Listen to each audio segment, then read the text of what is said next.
Rachel is a baker who runs her own bakery. To expand her business, she decided to create an online presence by first setting up a blog. She began posting on her blog regularly. However, even after regularly posting on the blog, there were barely any visitors showing up. Deciding not to give up, Rachel began searching for a solution on the internet. That's when she came across SEO, or search engine optimization, a term she's never heard before. So, let's take a journey together and help her learn about SEO. Search engine optimization is a method that could improve the quality and quantity of the audience coming to Rachel's website from search engines. It could increase brand awareness, attract local customers, and build credibility and trust. And all of this is possible without having to spend a single penny. To bring visitors to her website, Rachel would have to take advantage of the two types of SEO, on-page and off-page SEO. Rachel first decides to tackle on-page SEO and get that sorted.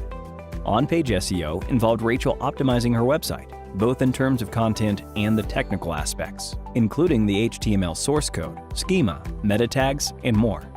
She started off by using tools like Google AdWords, Ahrefs, and SEMrush to identify popular search terms associated with the recipes she planned to publish on her blog.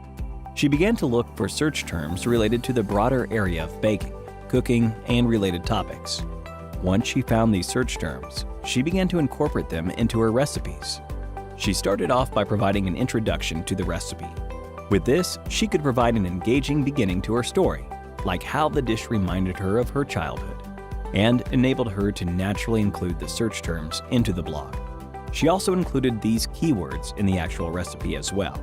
Additionally, she added pictures, videos, time lapses, and more to increase credibility and engagement for her content, and subsequently persuading search engines to show her content to more people.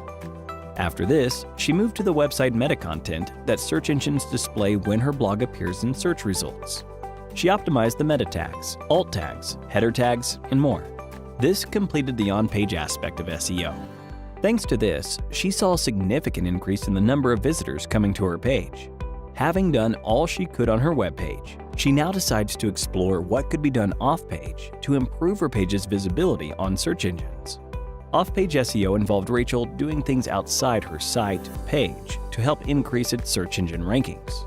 Making optimizations outside the site would improve the site's popularity, relevance, trustworthiness, and authority.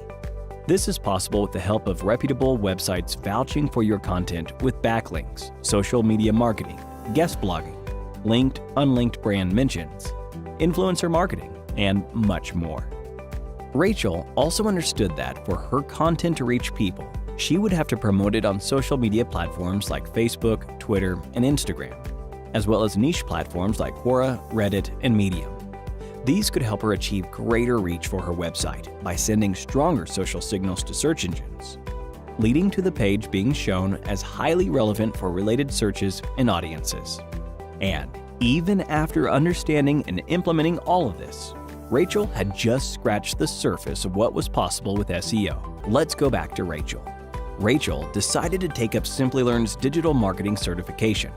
With classes covering just about everything she needed to know about SEO, it was only a matter of time before Rachel began to implement her learnings on her website and see a massive uptick in the number of viewers coming to her website. In time, she could even earn money off the site by setting up an online shop. And with that, we've covered an introduction to the concepts of SEO and the possibilities it can open for you, either as a marketer or a business owner.